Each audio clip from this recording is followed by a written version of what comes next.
abused in that sense. So can you address that, please? Certainly. Well, I can tell you that, if you consider any use abuse, then yes, it will be abused because people will be using cannabis, and you shouldn't be concerned about that. Kansans are widely using cannabis. I know this for a fact because now when we go to any dispensary in the Kansas City area, half of the license plates are from Kansas. So let's not pretend that, by prohibiting cannabis in the state that Kansans aren't consuming it. They're only consuming it and putting themselves at risk of incarceration or losing their children or their job or other things. But I don't know. There's a thin line, and I think there's a really thin line between medical and recreational, or what we call adult use. I think it gets kind of a bad rap because the medicine can be kind of fun and can be used well. The thing that's different about it from other recreational drugs is its safety profile. Right? So no one has ever overdosed on cannabis in the history of mankind, whereas we know that many of the products that people are pushed to when they're prohibited from using cannabis are deadly and addictive, especially even those that are unscheduled. Alcohol results in 100,000 American deaths every year. Cigarettes, also unscheduled, 50,000 American deaths every year. And of course, we know we're in the midst of an opioid crisis where people are dying by the handfuls to opioids and fentanyl and other products like that. And those are FDA approved and scheduled lower than cannabis is, which is on Schedule 1 on the federal level. Yes. Name and place, please. My name is Lois Gosman. I am PSA 3. I've always been for it. I'm not going to fight you. But this morning, I was talking to a pharmacist, and we were talking about children. Now, this is what he told me. He said that when small children take it, that they do have a lot of complications. Yes, ma'am. Yes, ma'am. That's So good. it made me kind of concerned. I understand. Yes. I understand. So, Well, there is a certain, thank you for the question, ma'am. There is a certain level of responsibility for people who are cannabis consumers and who keep cannabis in their house. I have cannabis in my house, a decent amount of it, by the way. And legally, because I live in the state of Missouri, I keep it locked up as tightly as I keep my guns locked up. And I ensure that I use it at the proper place, proper time, and that my children do not have access to it. Although, and I will agree, there have been increased emergency room visits and concerns presented by children, for children who have eaten a gummy or consumed cannabis as a chocolate bar or in that manner that they've gotten from their parents, for example. But the fact of the matter is that they won't die from it. They may have an uncomfortable time, but they're not going to die from it. But there is a responsibility on the patient's side to maintain control of their cannabis medicine at all times. I want to mention too that one of the things we know about the safety level of the plant or of cannabis medicine in a legal market is that these products are tested, right? So they are tested and confirmed to be free of mold, mildew, residual solvents, all kinds of different products that could be in them. And you also know the level of medicine that is inside them. You know about the different therapeutic compounds, the levels of THC, the levels of CBD, as well as the terpenes, which is a term you might hear as well. Terpenes is what gives cannabis its smell and flavor and adds to the therapeutic benefit of the plant. So you know all of that stuff just by scanning a QR code or grabbing a magnifying glass and reading the label on a legal cannabis product. So that's what I would like to share about that. So I'm going to need to ask you if we can just ask another question or two. and- Absolutely. Oh, and by the way, I brought some props too. I wanted to share with you. Okay, I all I right. did want to share with you. I'm not the first West Point graduate to talk about medical cannabis. And this is a book that was written in Kansas in 1895.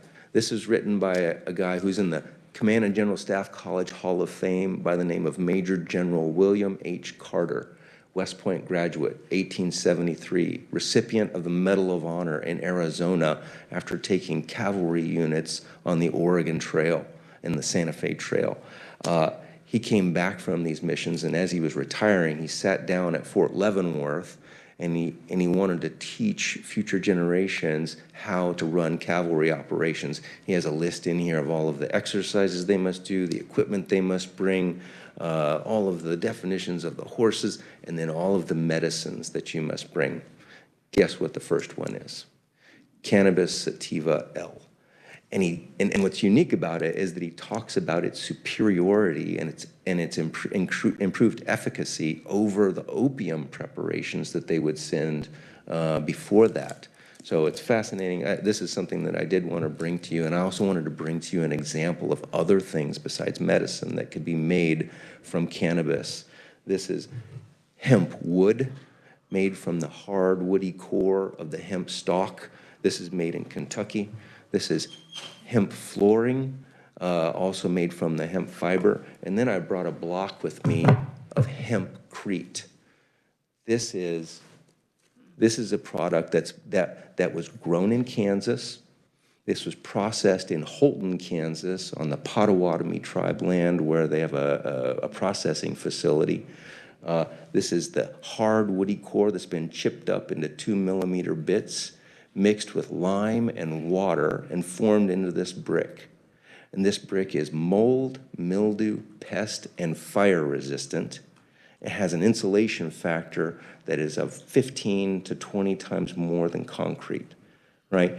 And this sucks in carbon and holds carbon at the rate of 100 kilos per cubic meter, whereas concrete emits 250 kilos of carbon per cubic meter. My son's a sophomore. He's a wildcat. I don't know if any of you are from K-State, but my son's a sophomore. And I'll have this around if y'all want to touch it. But my son's a sophomore out at K-State. Last year, they built a hempcrete house on campus, and it was recently on display at the Kansas State Fair. I built a hempcrete doghouse at the Veterans Community Project in Kansas City, where they built 49 tiny homes for veterans.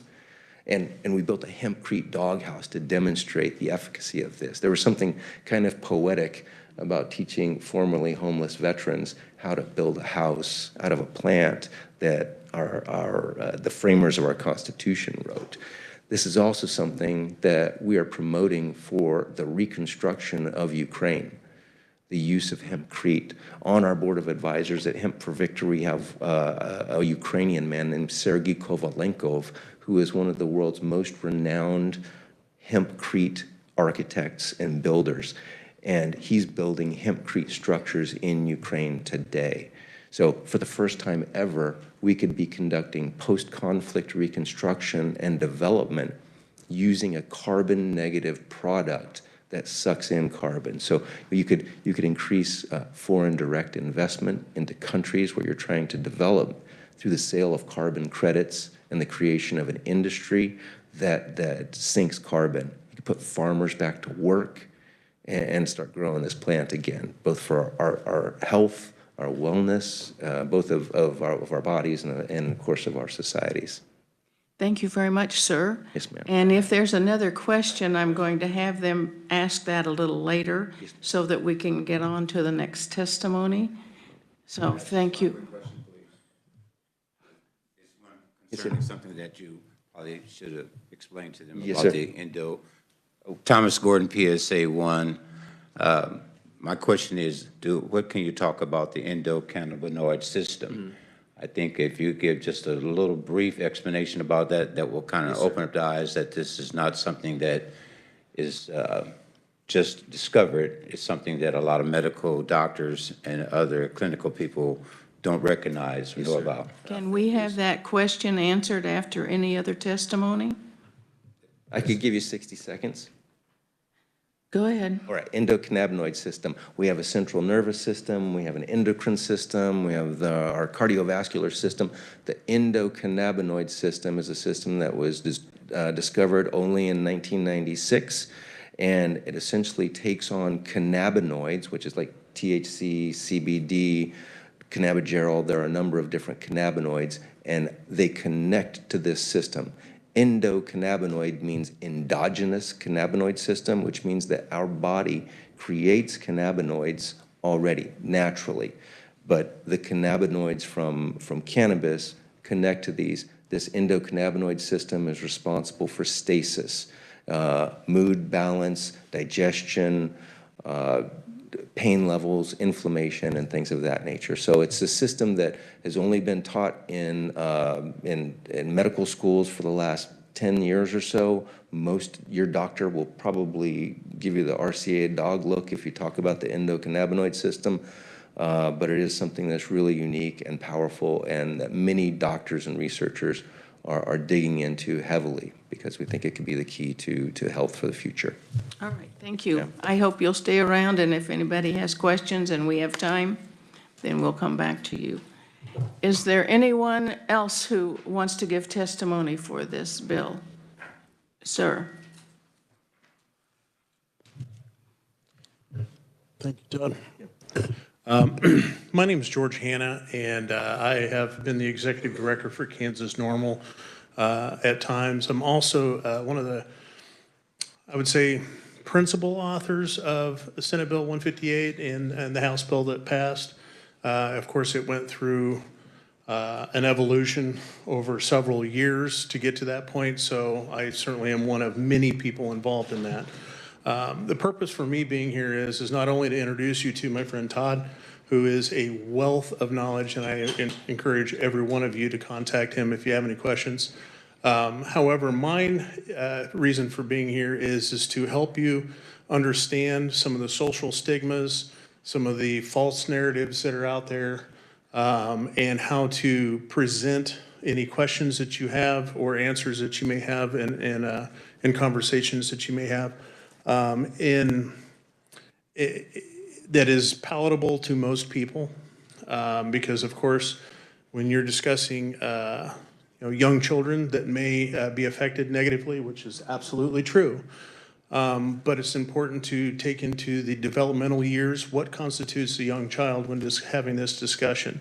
Yes, I would not encourage medical cannabis to be used on a 5-year-old or something. You need to look into what is called microdosing. It is just like any other pharmaceutical out there where you have got a specific dose that is recommended for a specific ailment, and you have to take on the responsibility of how you metabolize it and where you get to a level that relieves whatever symptom that you're trying to treat. It would be irresponsible to go past that. That's when the conversation starts turning recreational, and just like anything else out there, like alcohol and any other of the pharmaceuticals you can get, certainly it can be abused just like anything else. And obviously don't recommend that anybody take it to that level. Yes, there are habitual users. It's psychologically habitual, not necessarily physical, but it is possible to become emotionally dependent on cannabis. Again, this is something that a responsible adult should be recognizing it, having conversations with their doctor, and help prevent. The crime aspect of it, there are many studies, and I can point you to a database that will help you answer these. Crime actually is reduced in every single state where medical cannabis has been introduced.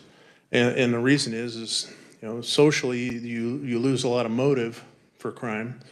Let's face it, if you're self-medicating on cannabis, you're not going to be jumping up and going out and doing stupid stuff near as often as you're going to be sitting on a couch and watching a movie. But there are a lot of other financial incentives that are taken away. i.e. the black market, things like that that you may hear. Lastly, driving is a concern. There are protocols out there that help establish specific limits. I think you'll find that, believe it or not, accidents, fatal accidents in particular, are dramatically reduced, and I mean into the 90th percentile when somebody is being compared to alcohol versus cannabis use. Both drivers would be over the established legal limit. However, again, your perception on alcohol is usually more aggressive, whereas you are more relaxed, and therefore it translates into, believe it or not, while I would never suggest people drive under the influence of anything, the fatality rate is reduced. So I don't want to take up a whole lot of your time. I brought some documents that'll help understand that, but what I would like to hear from you is what do you hear? What are your concerns or stigmas that you would like an answer to? And I'd be happy to help you understand that. Thanks for your time. Thank you, sir. Are there any questions for him? Okay, sir, there's a question for you, if you want to stand back up. Yes. Mary Calhoun from PSA 11. So even though it's called medical cannabis, is it a physician's prescription required for someone to have it? Well, as written in the House bill that did pass the House, there is a physician that oversees it, a pharmacist that oversees the dispensing of the prescription, and the prescription is suggested by a board-certified physician from the state of Kansas. But an individual person, let's say that I walked in and wanted some, my doctor would have to order it through the pharmacy. Your doctor would actually suggest it and give you a prescription of which you would go to a dispensary and present that Okay. prescription, yes. You can't just walk in off the street and say, I've got chronic pain, I'd like to have some. In just about every other state in the country, you can, but not here. Okay. Unfortunately, we are actually, to put it into a little bit more stark reality, we are one of 3 states in the entire country that have 0 access legally. So, I mean, I know we've gone over 40 on an expanded access, but we have no avenue of any access at all. Any other questions for him? Yes, Winona Jabauer, PSA 6. Is it illegal to order it by mail? Yes. Because, again, to possess it in any way in the state of Kansas is illegal. Just the more potent dose? Just Well, the dose itself you can get, okay? CBD probably would not. Now, I'm not an attorney, so I wouldn't, but anything past the legal limit of CBD, the legal limit of THC allowable in CBD, I certainly would assume it's illegal, especially in Kansas. Okay, because I see all these stores that announce CBD and along the highway and everything, so apparently they can get the minor or the less potent marijuana, right? Yes, if you are below the federally established threshold of THC in a CBD product, it can be because of the Farm Bill that passed federally. But you're walking a very fine line, and that's part of what we wanted to address in the House bill is the you're jeopardizing yourself and anybody around you based off of the product that you're buying, and often we have heard of entire crops being destroyed because they have been over the established limit. So you're relying on somebody else to tell you that this is legal and then sending it to you. Now, I am a trusting person by nature. However, we've also, every one of us in this room have been burned by somebody. So when it comes to that level of jeopardy, I would refrain from that, unfortunately. Kansas needs to establish a process where, where citizens within its own borders are able to do that without jeopardizing themselves.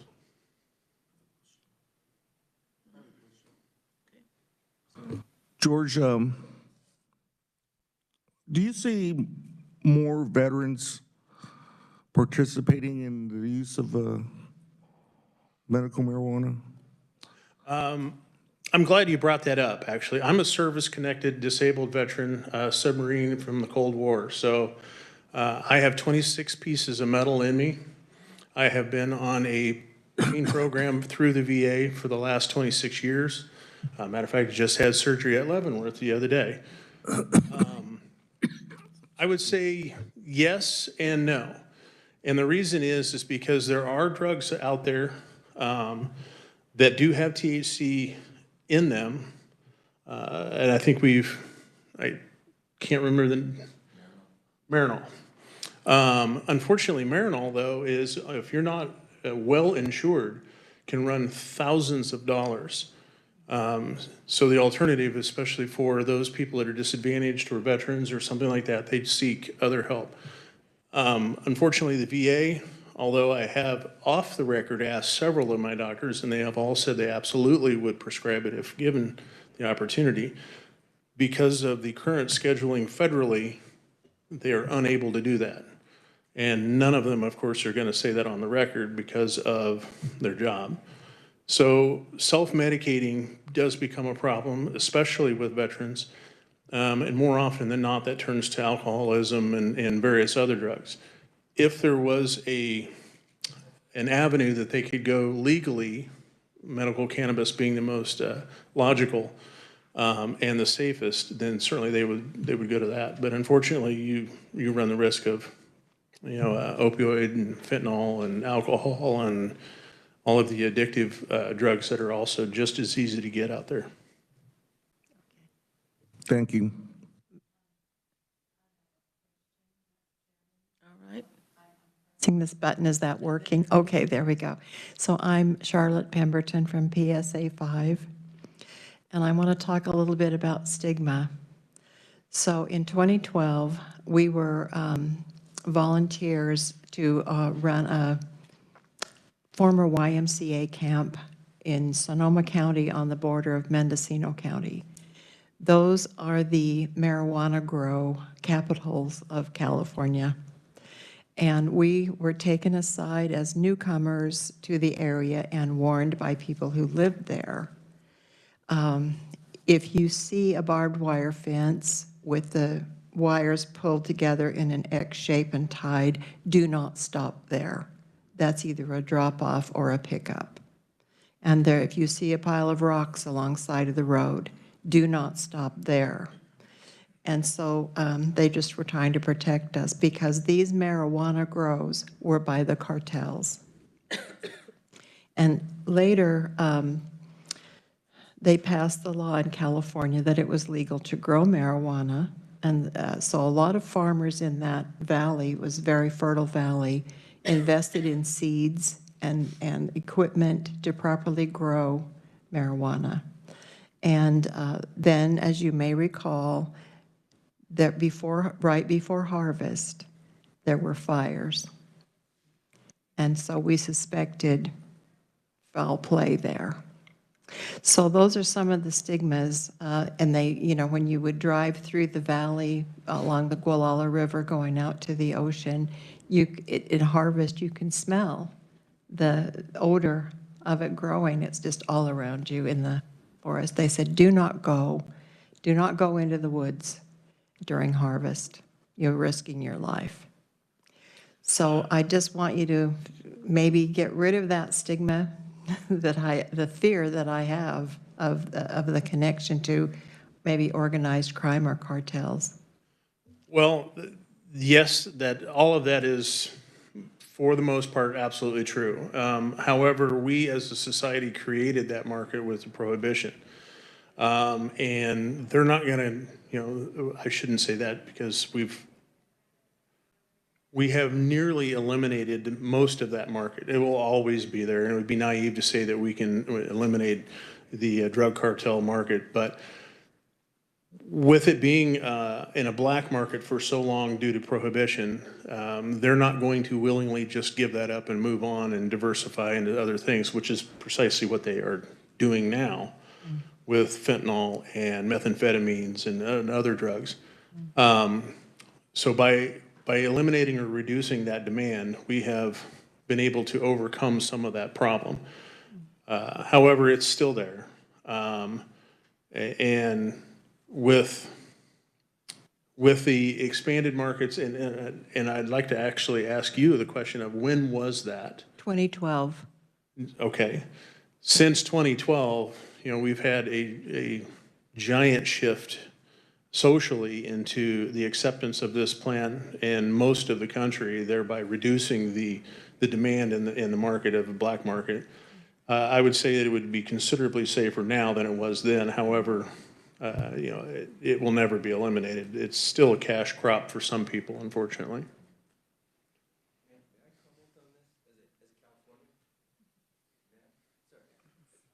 Oh, I would actually defer my time anytime. I just want to say that, we have to recognize that we are building an industry from the underground up, right? This industry was pressed underground in 1937 with the Prohibition and really slammed underground in 1970 with the creation of the Controlled Substances Act, right? So when my home state of California first legalized medical cannabis in 1996 and then adult use in just 2018, the industry started to develop, right?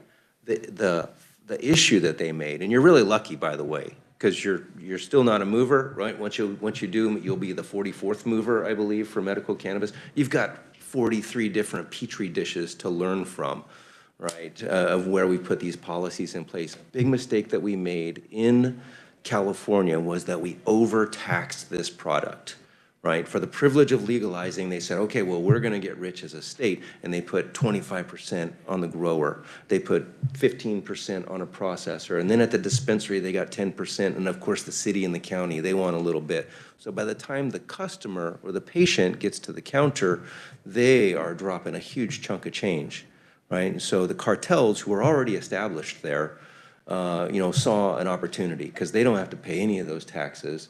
And so they're able to really survive and thrive. And I'm telling you, as long as prohibition exists in any state, the black market will exist because they'll grow in legal states where it's easy to kind of hide out, and they're going to send black market products to places like Kansas where prohibition still exists.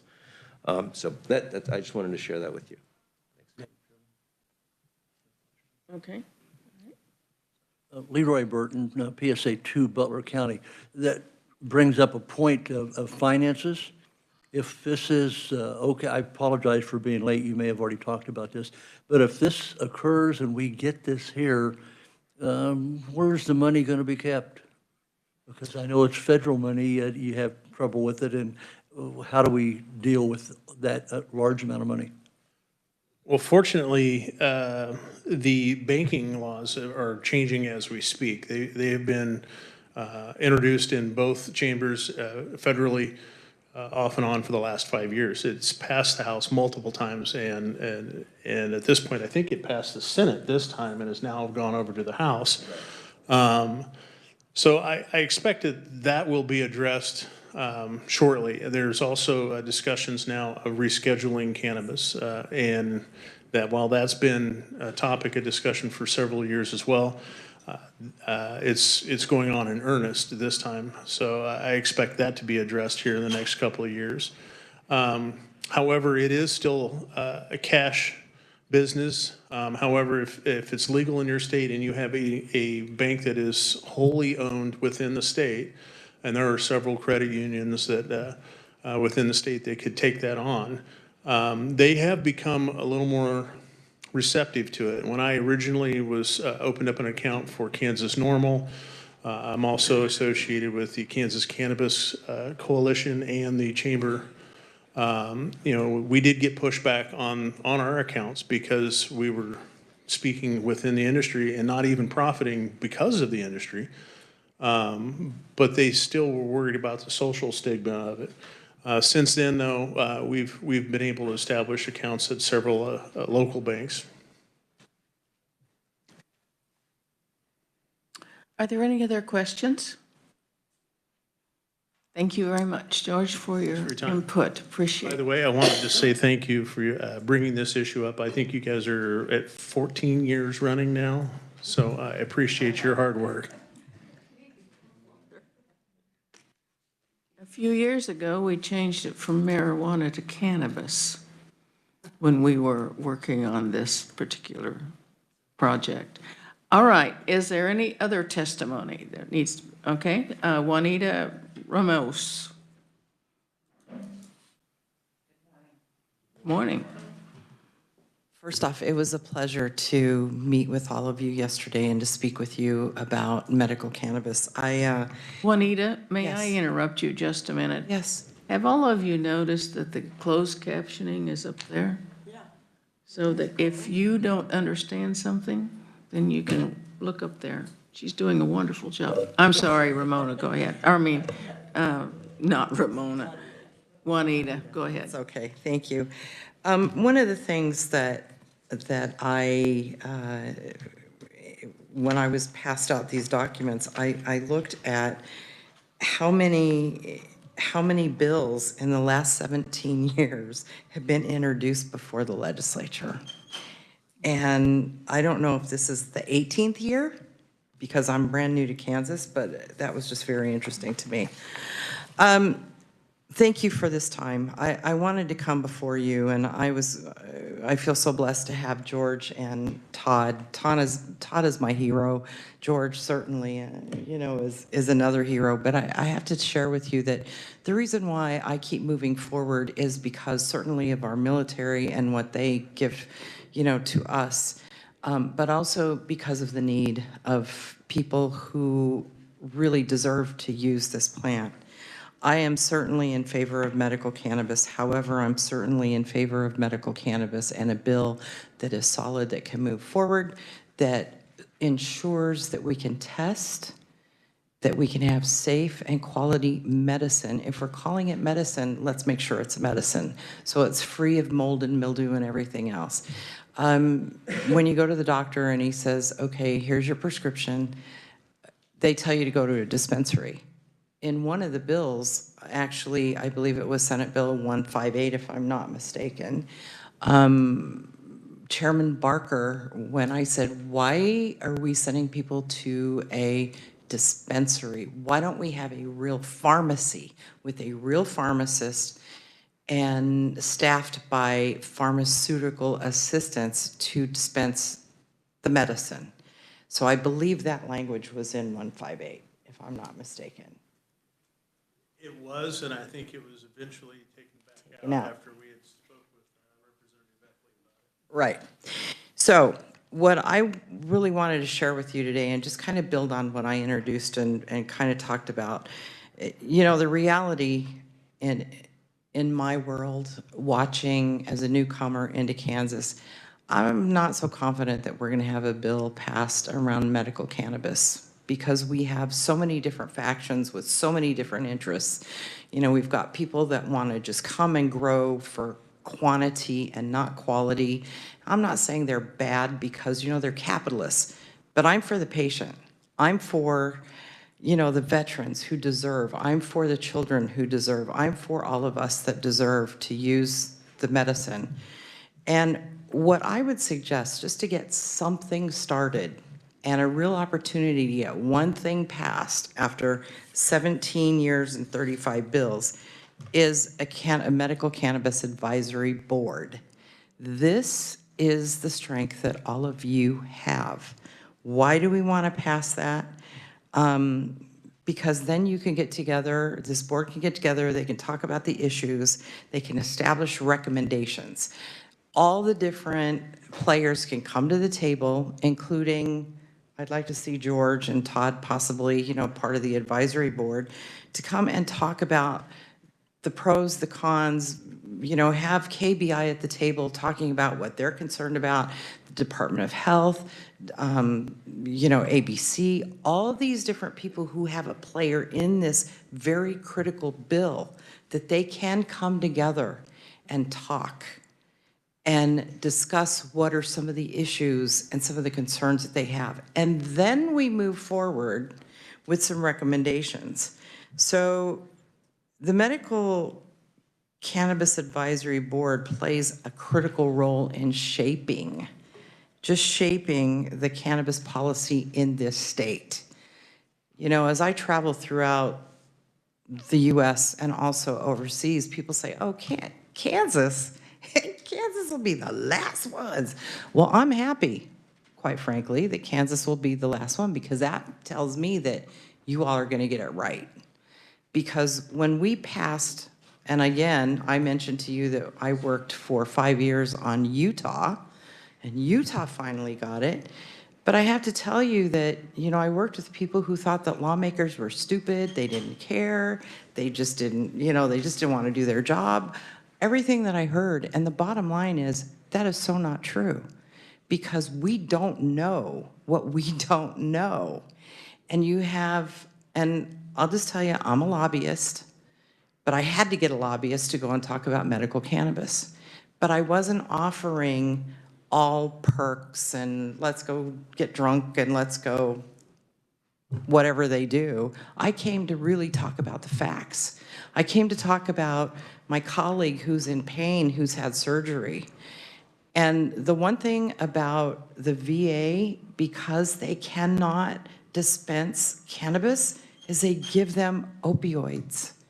And these guys are fathers. They are community members. They drive cars. They operate machinery. They have to stand up in front of people like you, and they have to have their minds intact. With opioids, you can't do that. You cannot. So when I hear people that are against medical cannabis, and I ask them why, well, because they're going to get DWIs, or they're going to crash cars, or they're going to get into more trouble. I have to disagree with that. I really have to disagree, because all we want and all we deserve as human beings is quality of life. And I will tell you that each one of you have really the responsibility to go back to your communities and say, you know what, we discussed medical cannabis. We've learned the pros, we've learned the cons, and now it's up to us, community, to decide what we want to do. I'm asking you to really look at just the very beginning of putting together a very powerful medical cannabis advisory board that will bring the people together. Yes, ma'am. 2 minutes. 2 minutes, okay. So, I believe that right now the Health Department of Health, ABC, KBI, all these different departments would love and welcome some sort of legislative language like this. We had some really good bills in the last, I'm sure, 17 years, but they haven't hit the target. My prayer is that this year we can hit this target by creating the beginning of an advisory board. Thank you very much. Thank you. Appreciate that. Are there any questions for Juanita?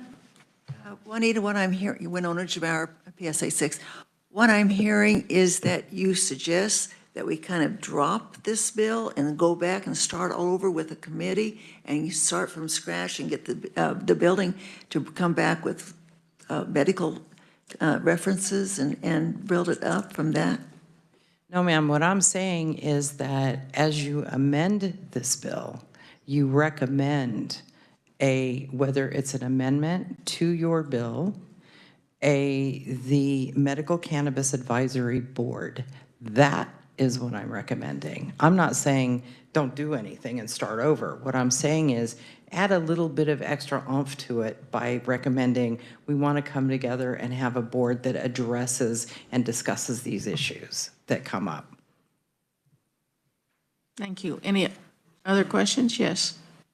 Actually, it wasn't a question. I just had two things that just popped into my head I was hoping to say before time's up. Okay. Go ahead. As far as the amending, yes, I actually sent a couple of amendment suggestions earlier to Representative Schmidt. So that I do have a couple of suggestions. If you wanted to get with me afterwards, I'd be happy to help. Also, please write down this website. This is for your database, and that is normal.org, NORML.org. And you can want to, honestly, there are literally hundreds of peer-reviewed research papers, surveys, chemical analysis. You can probably find an answer just about anything that you want there. And it's not washed or, clearly slanted, although, it certainly is a proponent, but they are critical in some facets in some of these questions that you have. So I encourage you to look it up if you have any questions. Would you please repeat that? Normal, which is NORML .org.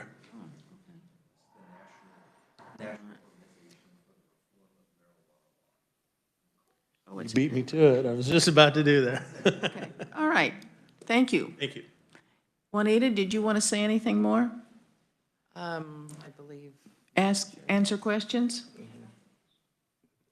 Hi, Jan Kimbrell, PSA 8, Morris County. I'm real interested on if we are able to put an amendment to this resolution that we have about the language that you're talking about, the this makes so much sense to me, to establish a medical advisory board and start hashing this out, because 17 times before we had a good idea and we didn't get anywhere. Maybe it's time to bring everybody together and say, hey, do you have recommended language that might be the magic? I actually do, I that I do. can share with you. Okay. But I also want to just share that this advisory board, and I sort of, because I actually have seen this done in other states, and it has been a great guidance tool. One representative from the state of Kansas, 2 representatives from an institution of higher learning, 2 business and economic development representatives, 1 representative from law enforcement, 1 from hospital, 1 from maybe public or private education, 1 from the knowledge of the marijuana industry, 1 from, or 2 from Silver Hair organization, 1 member of the public, and at least 1 member from DABC. That would give us a snapshot of a fairly balanced, feedback of different members of the community. What was the last one you said? ABC, 1 member from DABC. Department of Alcohol and Beverage Control, who is going to oversee a lot of this. Would you repeat your list, please? Yes, ma'am. 1 representative from the state of Kansas. And I can make a copy of this and pass this out to you if that would assist you. I'm happy to share with you my notes.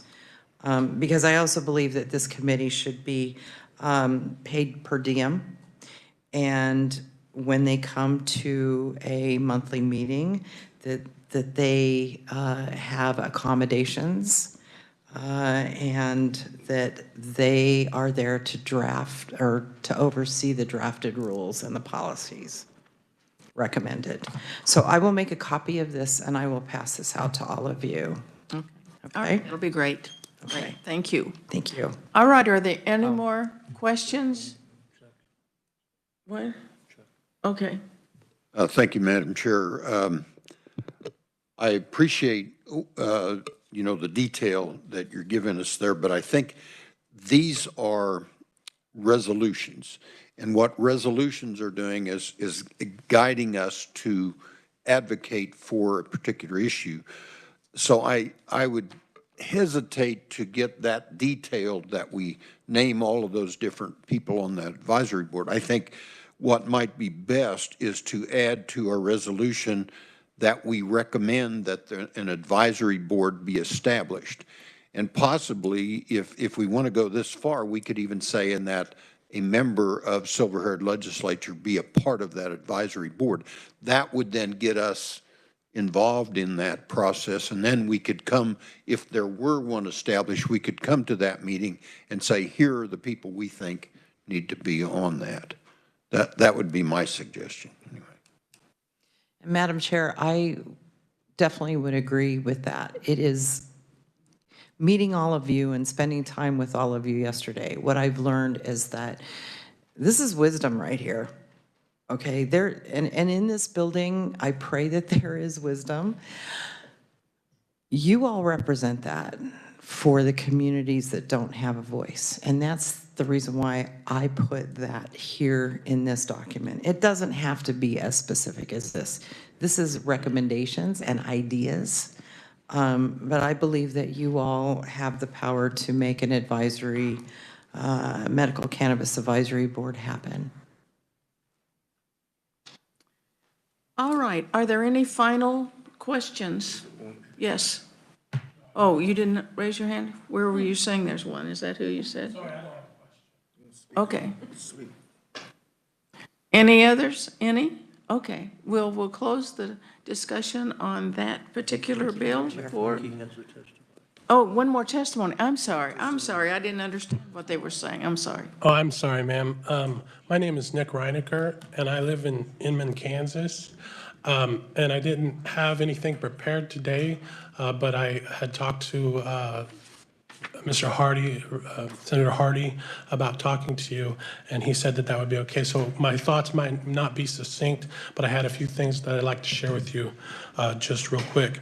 I'm sorry, but what was your first name? My name is Nicholas Reinecker from Inman, Kansas. I've been coming up to the Topeka legislature advocating for the elimination of criminal penalties and the descheduling of cannabis off the State Controlled Substances Act for the last 10 years. I'm a conservative. I believe in limited government, individual liberty, free and fair enterprise, and even traditional values like self-reliance.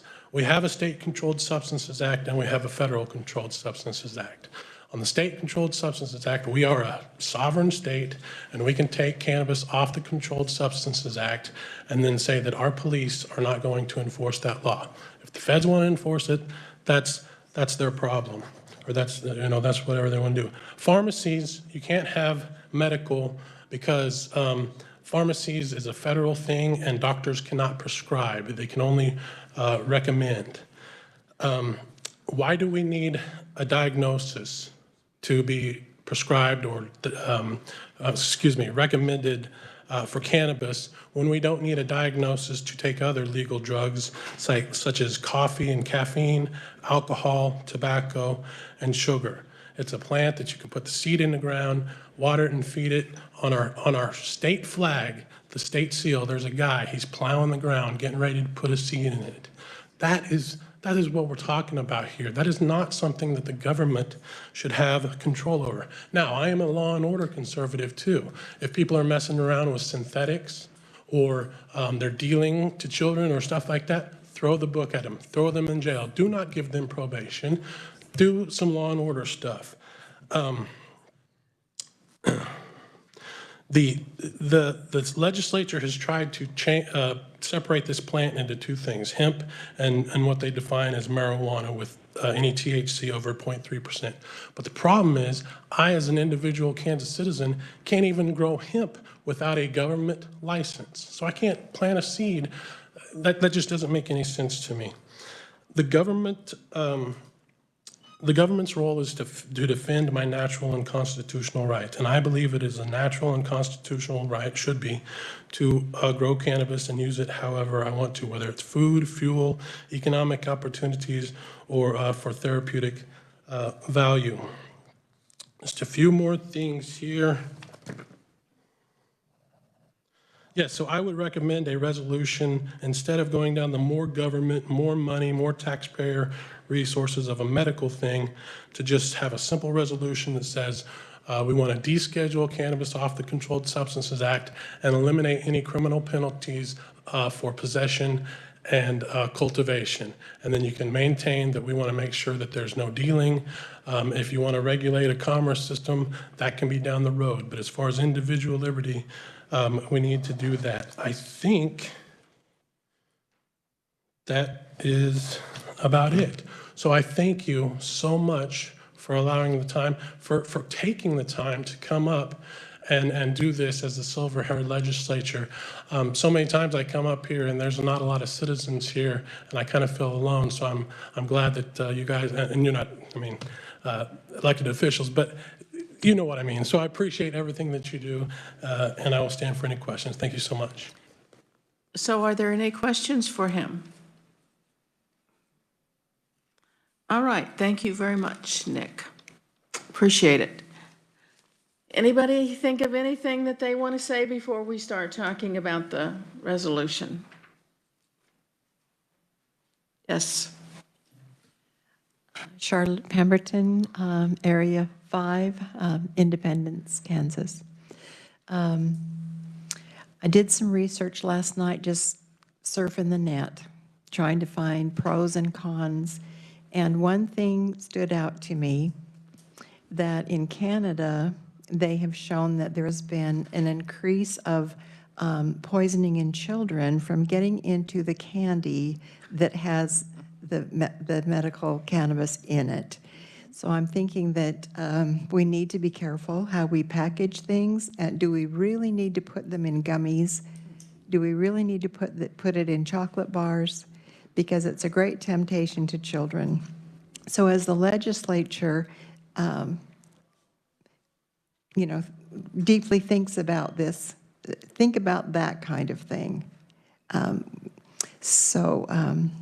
The other thing I found was that as many arguments as are for it, there's just as many arguments against, and you just come away with what?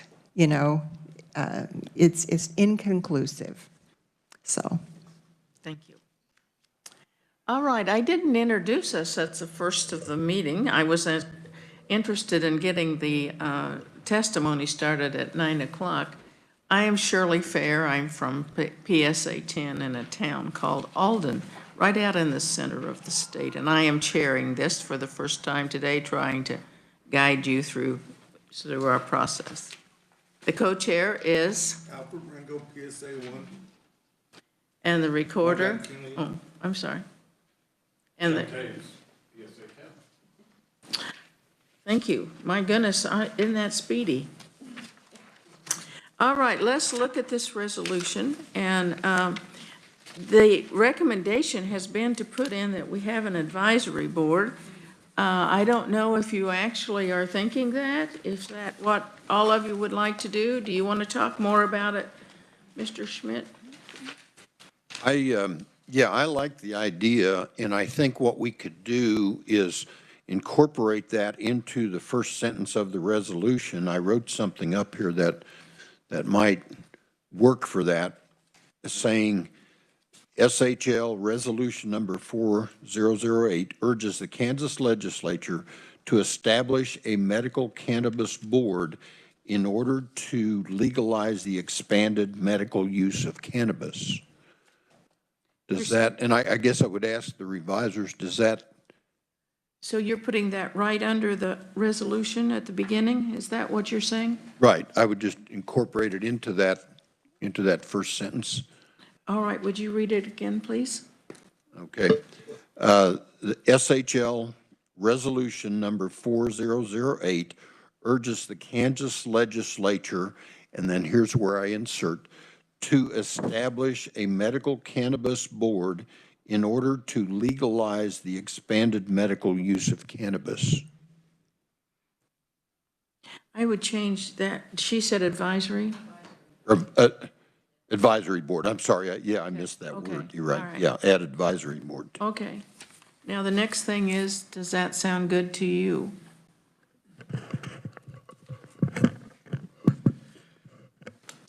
Yes, Madam Chair, I think I'd also probably then recommend on the be it resolved clause at the very end, and then to duplicate that and then say we urge the legislature of the state of Kansas to establish a medical cannabis advisory board in order to legalize it. Just have that repeated at that very last clause as well. Yeah. Okay, all right. I have a question related to that. All right. Maybe I'm playing Mary Calhoun, PSA 11, Johnson County. I'm playing devil's advocate, I guess, but does that make it look like our resolution is to get an advisory board established? Does that then become the focus of what we're trying to do? You know what I'm saying? That versus we're really trying to get legal or marijuana medical use legalized. Well, Madam Chairman, yes, I think there is that danger, but I think if we added, as the revisor said, that we just continued to say in order to legalize the expanded medical use of cannabis. I believe that kind of covers both situations there. Establish a board and in order to legalize medical cannabis. The revisers might have a different idea about that. I don't know. Madam Chairman. Leroy Burton, Butler County, PSA 2. Would that hinder the passing of the law and make it 2 or 3 years down the road by having to establish a board before the process would come in? Or would we do the process of getting it in and then the board being established underneath the law later? How do we word that so we can get it like this year? We want to pass medical cannabis with the board along that. But if we have to establish the board first and then go to the legalized of the medical cannabis, how do we expedite it, I guess is what I'm trying to say.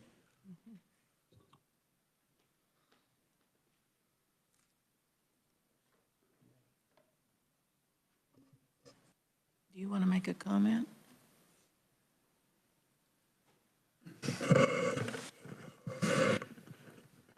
Thank you, Madam Chair.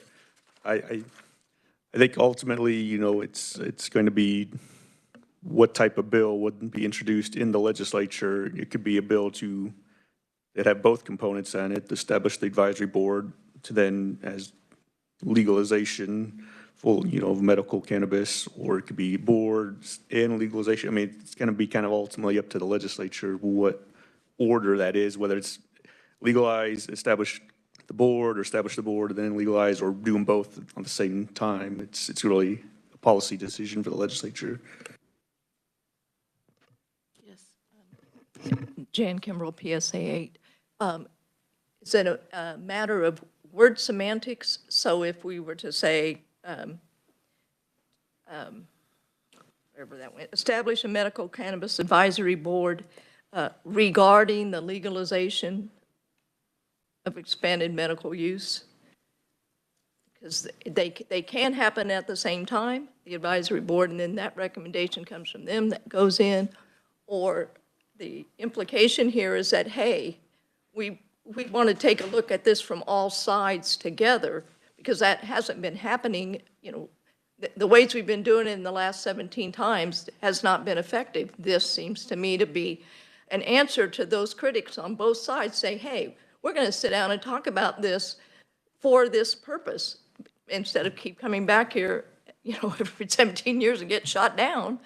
This seems reasonable. So if it's a matter of word semantics, we can work on that and to make that more palatable to both sides, because the discussion needs to happen, and we're not getting that far. We're not getting the opportunity to take it to the floor and discuss it. It gets shot down.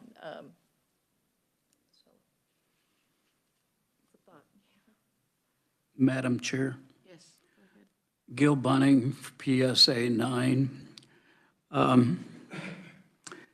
This is a resolution, and we're not really going to be making a bill or suggesting a bill. And the way the resolution that we've written doesn't even specify to a bill that they have already passed at one time or other, or throughout, or got caught up in things and where we are yet today.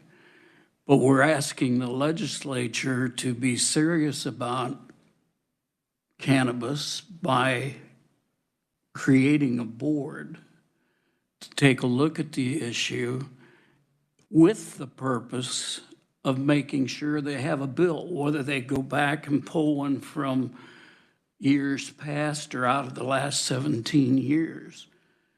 So I think the resolution that our Representative Chuck has suggested and fulfills a lot of what we as the silver-haired legislature is looking at today. So I'd be somewhat in favor of the way that he presented it.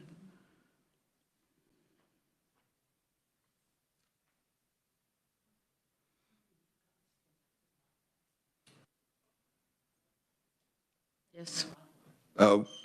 Chuck Schmidt, PSA 2, Wichita. Just to follow up on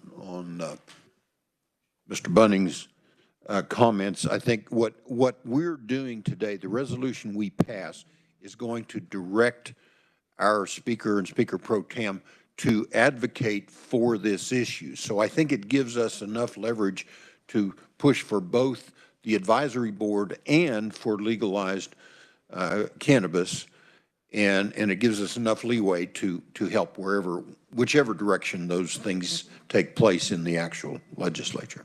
Thank you. Okay. Madam Chairman? I'm sorry, but Oh, go ahead. Madam Chairman, I'm Lois Gosman, and I'm from PS3. I'd like to have the opinion of the people that came and testified about this board. I don't know if they think it's a good idea or not, and I'd just like to have their opinion. I think we should ask them. do you want to give your opinions? Thank you. Honestly, we've been over chewing on our tongues, trying not to interrupt, so I really appreciate it. If you look at my bill, that actually is one of the first things that we addressed, and quite honestly was well received across the board. And the reason for that is you're absolutely right. It's a diverse board. It represents a good snapshot of where we are socially as a state, and it helps address any issues that may be overlooked by one person because of unintended biases. So I would encourage you actually to go back and look at a couple of bills. Preferably mine would be great, but I do think a board is necessary. And as far as the language goes, just to ensure that it is addressed in whatever future bill may be introduced, I would put in the word any bill or any medical cannabis bill being introduced. So that way you are tying the desire for a board to whatever bill may be introduced, because make no mistake, there'll be 3 or 4 like there are every year. And I think your issue that you're wanting to address is the board, but you also want to make sure that you're not left behind on any bill that comes up. So if you tie those in and not knowing how you're going to do it with germaneness, you just make sure that you address any forthcoming bill brought by the legislature.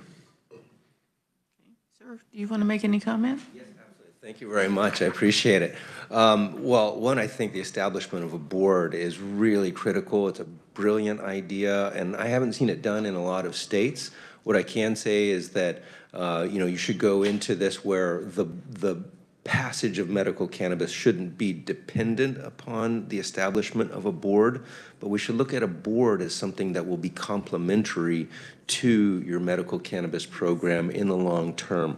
One thing, if you look one state to your east, that we do really well, I believe, is there's a great conversation and collaboration between the regulators of the legal industry and the industry itself. And so there's regular conversation to where, we know from the outset, it's not going to be a perfect medical cannabis market or an industry, and your regulations are going to have to evolve.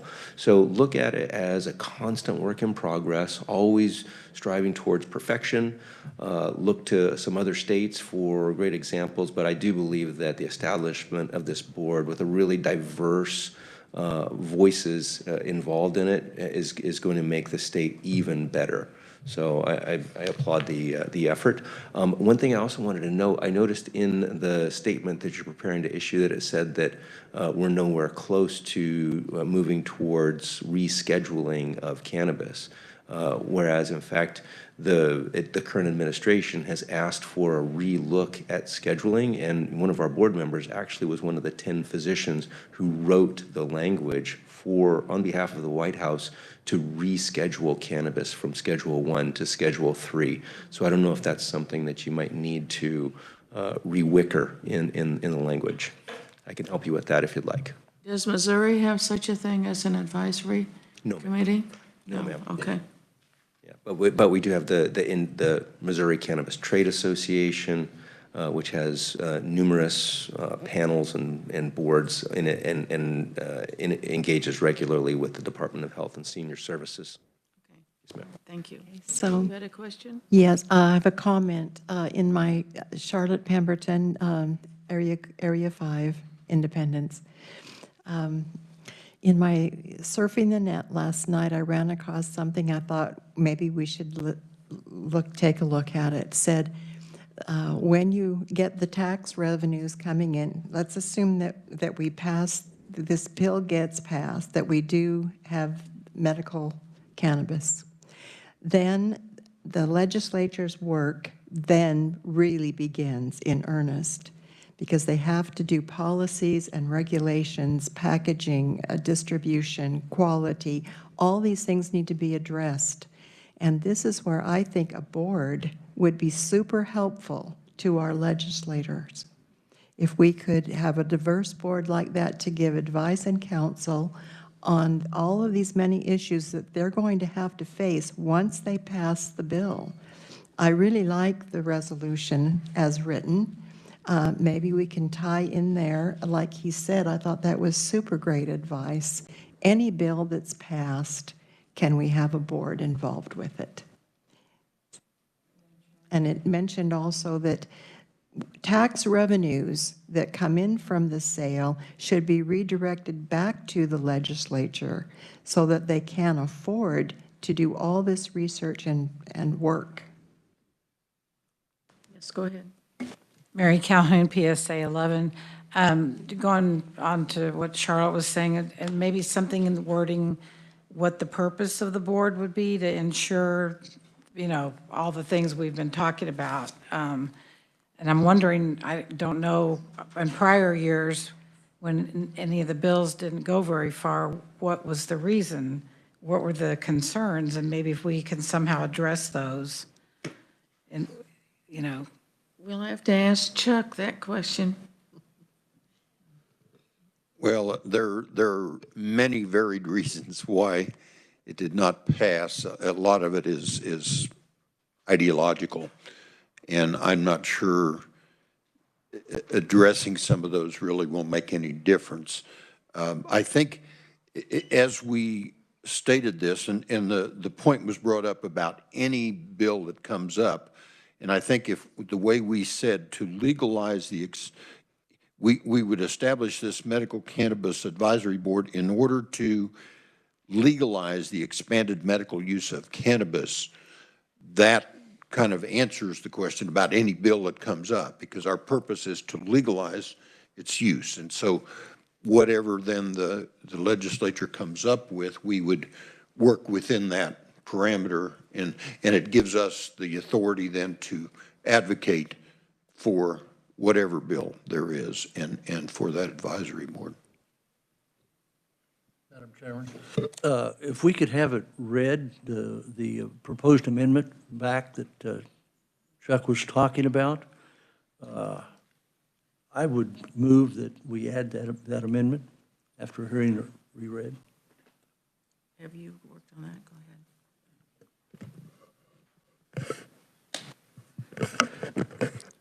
Thank you, Madam Chair. Yes, the proposed amendment by Representative Schmidt would be in the first sentence of the resolution, a resolution urging the legislature of the state of Kansas to, and then the amendment would be read, establish a medical cannabis advisory board in order to, and then continue on, legalize the expanded medical use of cannabis.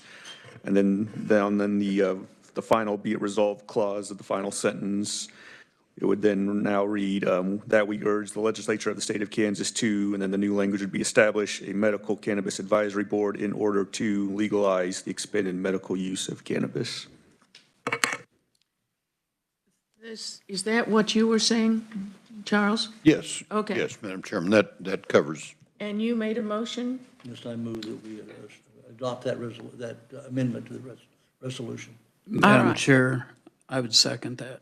All right, it's been moved and seconded that we consider the amendment Why don't you read that again, just so there's no confusion, please? Certainly, yes. The amendment on the table would be it would now add language to say that it would be a resolution urging the legislature of the state of Kansas to establish a medical cannabis advisory board in order to legalize the expanded medical use of cannabis. And then like I said, again, at the very end, in the resolving clause, we would then say that we urge the legislature of the state of Kansas to establish a medical cannabis advisory board in order to legalize the expanded medical use of cannabis, period. Is there any discussion?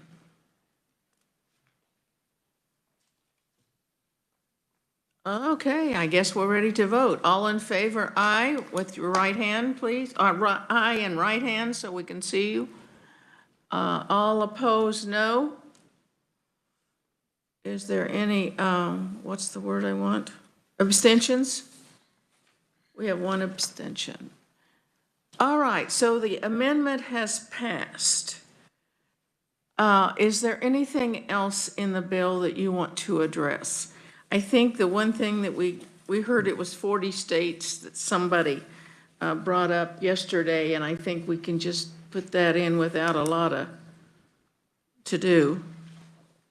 So, but is there anything else in that bill that you would like to question, change, or anything else?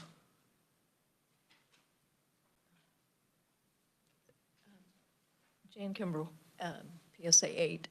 My question is, in our simple language that we just passed, which is fine, we don't put any kind of caveat in there as to a restriction due to age, or like children versus adults versus, we don't. So this is just a blanket, right? It's for anybody.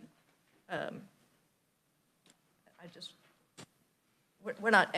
In this resolution, we're not bringing those stipulations in. We're just saying this is what we're striving for. So there's. Okay. Mm-hmm. Just general on purpose so that we get this much done. And then there'll be other considerations at another time, perhaps or not. That'll be the advisory board. That would be the advisory board, right? Okay. Thank you.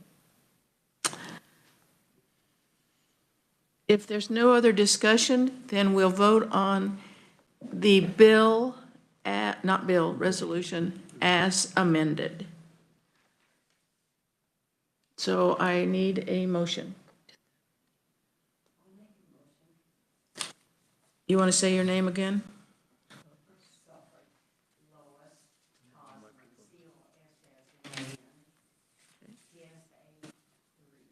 Thank you.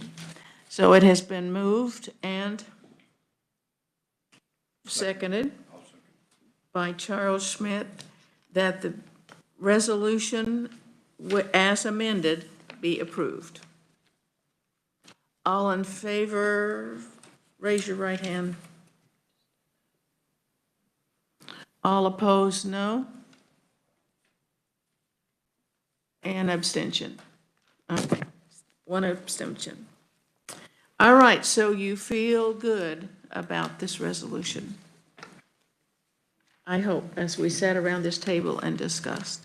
Now, you all will quickly put that in and get us back a copy, won't you? And copy for everybody. Yes, over the lunch break, we will get this amended, and they'll have copies for you on the floor. Yes. Thank you. Thank you very much for you all being here and helping us and doing your closed captioning. That's wonderful. So, okay, our next bill then that we are going to, or our resolution, why do I keep saying bill, is 4007, the grandparent. That's the notes, there it is. Okay, the grandparent as caregiver bill.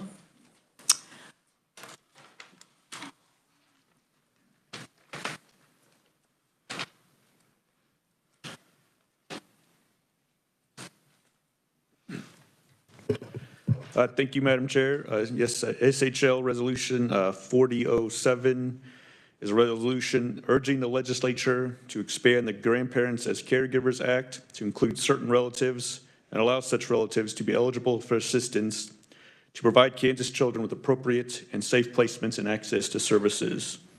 Whereas it is widely known that the placement of children in the custody of the Secretary with grandparents and family members provide a better opportunity for children to remain connected to their families and to be in safe and stable homes, ultimately improving life outcomes. And whereas to achieve this goal in 2006, the Kansas Legislature passed Senate Bill 62 that created the Grandparents as Caregivers Act, which can be found in the Kansas Statutes Annotated Chapter 38, Article 1, Sem. And whereas the Grandparents as Caregivers Act allows for grandparents who are 50 years or older, have an annual household income of less than 130% of the federal poverty level, and have a grandchild placed in such grandparents' custody by the state, or is a legal guardian or has legal custody to receive financial assistance for such child.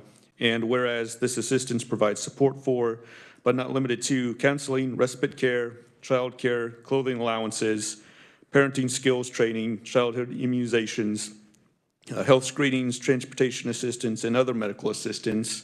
And whereas since the Grandparents as Caregivers Act was enacted, many children have been able to stay with their grandparents and remain connected to their family, but there are many more members of the family that could be able to provide such support. And whereas the Kansas Legislature should expand the current Grandparents as Caregivers Act to include relatives who are related to such child by blood and allow such relatives to be eligible for financial assistance. And whereas expanding the Grandparents as Caregivers Act to include certain relatives, there is more opportunity for children to be placed with family caregivers and reap the benefits of a safe and stable placement and access to services. And whereas it is necessary for the future of Kansas and Kansas children to expand financial assistance to relatives so that such relatives may provide caring homes that support our children. Now, therefore, be it resolved by the silver-haired legislature of the state of Kansas that we urge the legislature to expand the Grandparents as Caregivers Act to include certain relatives and allow such relatives to be eligible for assistance to provide Kansas children with appropriate and safe placements and access to services. Do you want to make any other comments? If anybody has any questions about the language of the resolution. All right, Chuck? Yes, sir. Thank you for that. And I have been advised that KDAD or DCF has now started providing such assistance. Are they able to do that under the current law? Other than the grandparents? The grandparents, yes. I mean, yeah, this past session, there was a bill that was enacted by the legislature, House Bill 2024, that has, in the case of a child in need of care case, a SINC case, under that code, that there is a definition of kinship caregiver, and that's an adult who the Secretary of Children and Families has selected for placement for a child in need of care if that child has established close emotional ties. So that could be another relative or a foster parent or something like that. Could be that kinship caregiver. So it doesn't necessarily have to be, I mean, that's sort of outside of the Grandparents as Caregivers Act. It's a separate thing, but there's some in those child of need of care cases where they've recognized that there could be somebody beyond that as a kinship caregiver. All right, thank you. Could I, just to follow, I'm sorry, just to follow up a bit on that then. So in other words, they could make that determination if it's, an uncle or someone related, they could determine that that person could receive financial assistance then if they took custody of that child. In the case of that, they would have that placement in for child in need of care, and that's a little bit different than what you would get under the Grandparents as Caregivers Act. That would be, there's some different eligibility there under that. So I mean, I think if you wanted to, as the resolution says, expand that, the Grandparents as Caregivers Act to include others, I mean, I think a similar type of language could be inserted to try to cover that. Because under the grandparents, that's funded under the TANF grant, the Temporary Assistance for Needy Families now. I mean, as it was originally introduced, there was the idea that it'd be state appropriations potentially, but I think it's been transferred to, under the TANF, the federal dollars to run the program over the last several years, but. Madam Chair, would then it be appropriate for us to add the words after grandparents as caregivers, the kinship phrase in there? And that's retitled the act, but still that would be inclusive. So it wouldn't just be grandparents, it would kinship, and apparently the state's already defined what kinship is. So if we add that terminology into this resolution, is that appropriate, or is that mixing too much? I mean, is it allowable to, I mean, if this one is under a federal funding, then we adopt the words kinship into this resolution, and that's a state-only allowability? Where are you? So you have to be, well, I'm looking at the, to expand the Grandparents as Caregivers Act. Well, what we're just talking about with this Kinship Act, which folks other than the grandparents are allowed, so by retitling it, for our resolution, grandparents and kinship automatically says it's not just the grandparents. And then, Well, the bill is, but it's not, it's the a bill that resolution. was approved, in my understanding, was the Grandparents as Caregivers Act. So we need to keep that the same.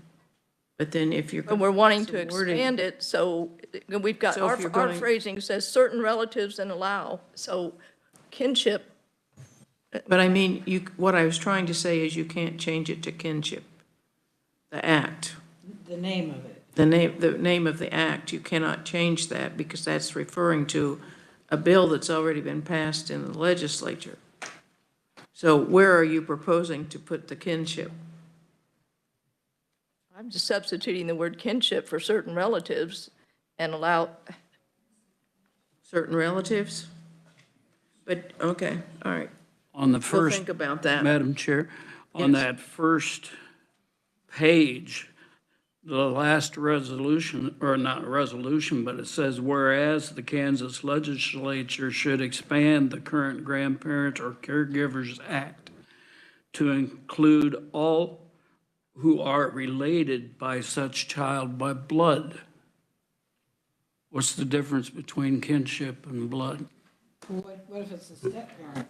You know, a step-parent may not be related by blood, but they're still family. And foster parent, and, yeah. But Just why have a blood in there minute. if we're talking kinship? Just a minute. We're getting out of line here, so, all right, any more questions for David? That was my question to David. What's Oh, the okay. thing with blood? Well, I mean, that's. People were trying to interrupt you, though. Go ahead. Sorry, Madam Chair. Yeah, I mean, I think that was, I think that was how it was initially presented, is to be related to child by blood. Isn't, I mean, you wouldn't necessarily have to do that in this resolution. You know, if you wanted to include further relatives, I think it was just trying to probably limit it to blood relatives, but I think that's ultimately a determination of the SHL. And as you adopt this resolution, if you want to expand that to, say, kinship, or say blood relatives or other individuals who have close emotional connection with the child, I mean, it's really how you'd like to come down on it. All right, thank you very much. Now is time for any testimony for this resolution. Is there anyone in here who was here for testimony or who wants to give any? All right, I don't see anybody. Then I guess then it's up to us to see whether or not we amend this resolution. Madam Chair. Yes. Lois Gosman, PSA 3. I don't see that we need to change it. To me, it sounds like it covers pretty much all kinship to me. It sounds like. I don't know about the rest of you, but it seems like it's all right to me. Everything is covered in it. Okay, all right. Thank you. Any other comments or suggestions? Yes. Mary Calhoun, PSA 11. I had a question, a couple of things, but, so the part about related by blood maybe needs to go up in the first paragraph because it is in the last paragraph. In the last paragraph, it says to include relatives who are related to such child by blood. Maybe add that up at the top too. It kind of defines it a little more. Is that something that needs to be done to have it in both places to make it flow and so forth? Yeah, Madam Chair, I think to be consistent throughout, it'd probably be appropriate to have whatever this committee decides to include as relatives, whether it's blood relatives or something else, to have it in both the beginning and the end, kind of like we did on the amendment on the previous resolution, just to have that consistency. Madam Chair, Yes. Gil Bunning, PSA 9. I noticed that by blood, but in my preference, I would like it dropped. Because I think grandparents, whether they're by blood or not, are extremely important in the family unit.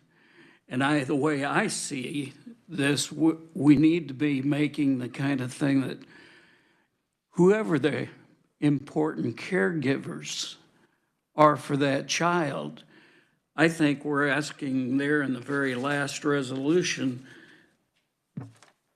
that we urge the legislature to expand it and allow those relatives to be able to have the assistance of being able to help take care of that child.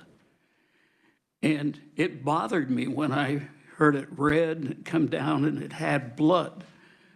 And I was sitting, why all of a sudden should we specify that it's only those by blood? So in my feeling, we need to drop that one out of that and maybe make it more clear that it's any of those that are caregivers.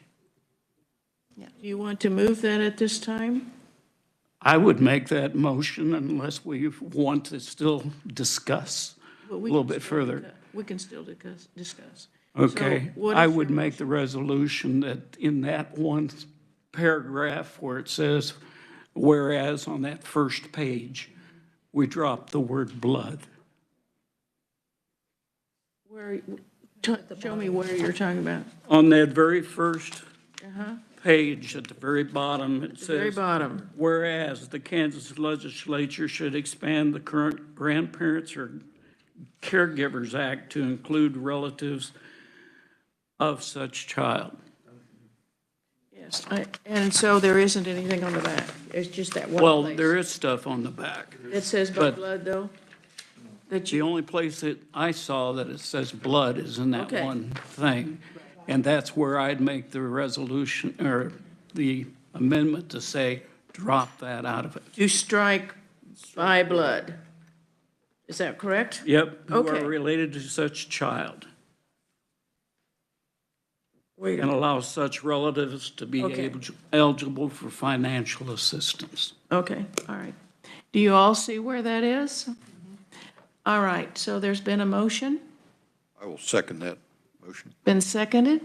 So the motion is that we drop, or we strike the by blood on the very last sentence of Resolution 4007.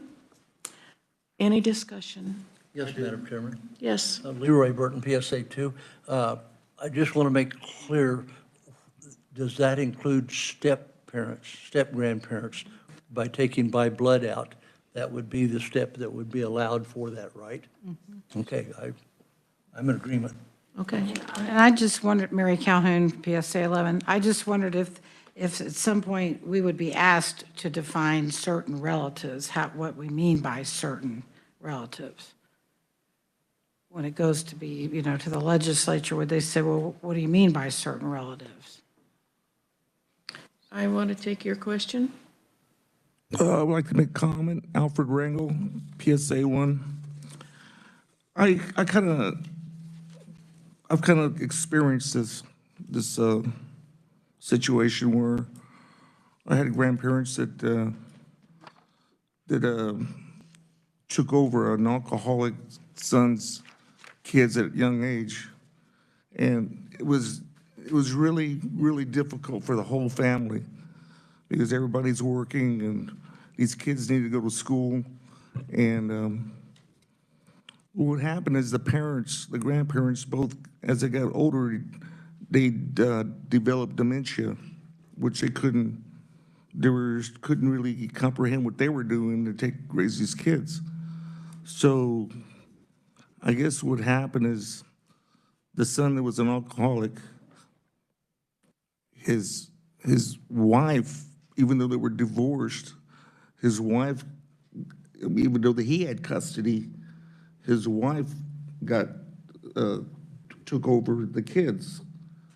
And she was not blood, well, no, not, she was the step wife. Well, she wasn't blood by blood, so she took over because the other girl took off somewhere else, didn't want them.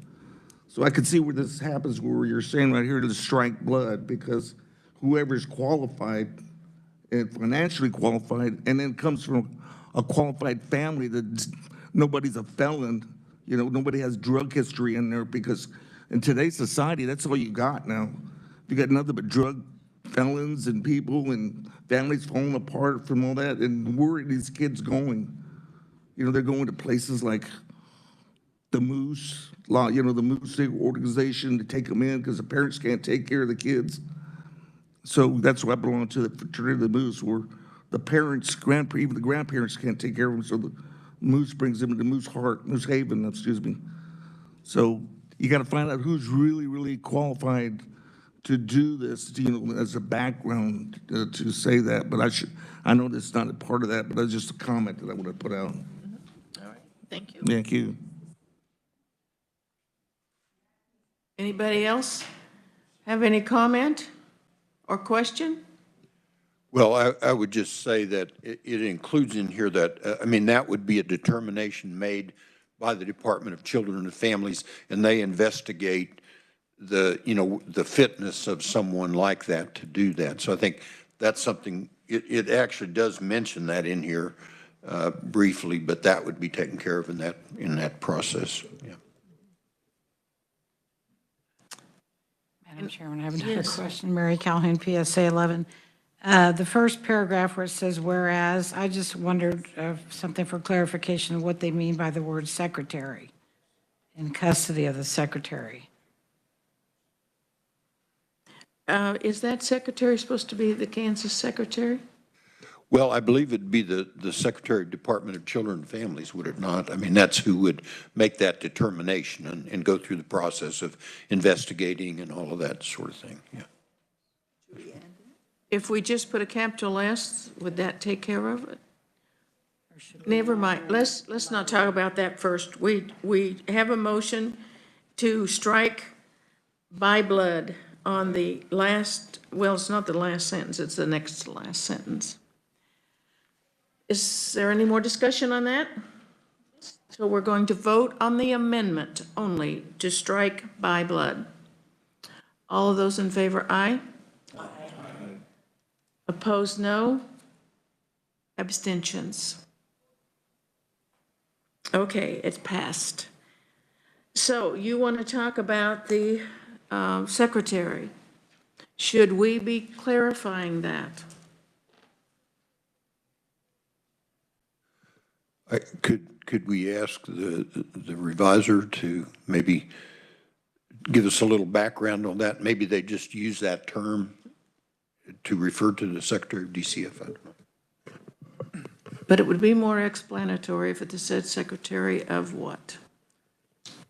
Yeah, thank you, Madam Chair. Yeah, I mean, the term secretary is defined in statute to typically in this part of the to be the secretary for children and families. But I think for purposes of this resolution, just to be clear, since this is sort of outside of the statute, to go ahead and actually just go ahead and maybe include a technical to say the secretary for children and families. That way it's it's identifiable right on the face of the state, of the reso.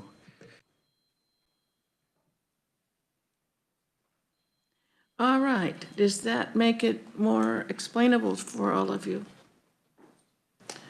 Okay, so to continue, we need a motion. I'll make a motion to change it, as you just described. That says the S, capital S, for children and families. Or families and children, which way is it? Okay, all right. And there was a second somewhere. All right. Yes. Madam Chair, could I ask a question, just to be clear? Should we say the Secretary for the Department of Children and Families, or I don't know how you usually use that in the verbiage in those kinds of things. Typically, in the statutes, we would, if we're just referring to the person, the actual secretary, would be just the Secretary for Children and Families versus, say the Secretary of Health and Environment, or so we usually just say for children and families. Madam Chairman? Yes. We're expanding the Grandparents as Caregivers Act. Would that already be stated within there that that's a reference to the secretary? Within the act itself, do we need to do that then?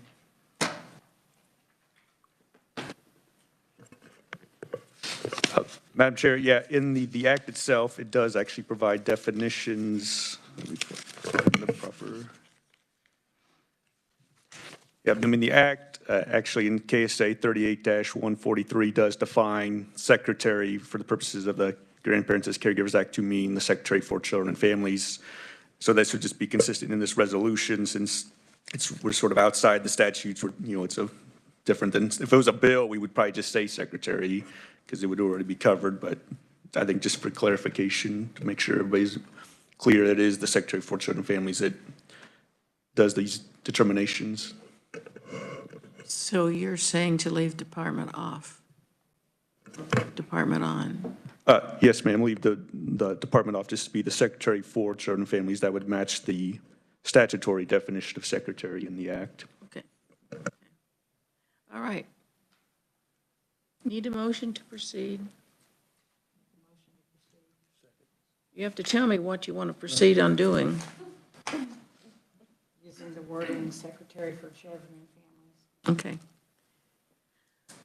And did you second that? Yes, I did. All right, it's been moved. Yes, ma'am, I did. Well, you're close, I can hear it. So there's, motion has been made that on the fourth line, where it's a lowercase s on a secretary, that be changed to a capital S, saying Secretary for Children and Families. Is that correct? Okay. All right. Any more discussion? All in favor, left hand. Left hand. All opposed, right hand. Abstentions. Motion carried. All right. How are we going? Do we need to do anything else with this resolution?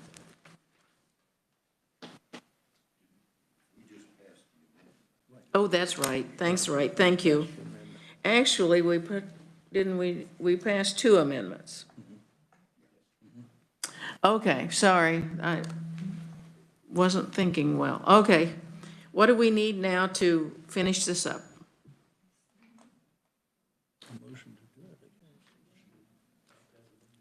I was waiting for somebody to do it. Madam Chairman? Yes. I move that we authorize or pass the resolution number 4007 as amended. There is a motion and a second to pass the resolution with the amendments. And the amendments being that we put a capital S on the secretary and say then for children and families, and to strike by blood in the bottom of the document. Any more discussion? This is to pass the resolution as amended. All in favor, aye? Aye. All opposed, no? Abstentions? Passed. Motion carried. Anybody have anything else? We've been doing good work today. Madam Chairman, I just want to thank you for running a very good meeting. This is kind of as well as I see him run in the regular legislature. Thank you very much. I suspect you're a teacher. I was at one time. I was also a 4-H member. Oh. That's where it comes from. All right, so you will give us in a little bit the corrected. Yes, Madam Chair. Yeah, we'll go ahead now. After we adjourn, we'll go downstairs and get these amended and then there'll be new copies for you after lunch when you return to the House chamber. All right. Well, thank you so much for you all in the middle. Appreciate your being here and listening to us and so forth. Not saying a word. So all of you go eat lunch. It's on the 4th floor. And they say it's going to be open at 11:50. Oh, my goodness, you're going to have to do something till 11:15. So thank you again, everybody. Very good. You're invited back, too. Well, I signed up for co-chair, but when they didn't have any chair, I thought I might as well try this out, so. It worked out really good, yes. Oh, my goodness. I should have had people stand up. Thank you so much. I appreciate your work. It isn't this easy without you guys. This is a very interesting thing that you have for your telephone, because your telephone is picking up the words and transferring it to the computer. I have nothing to do with what's going on.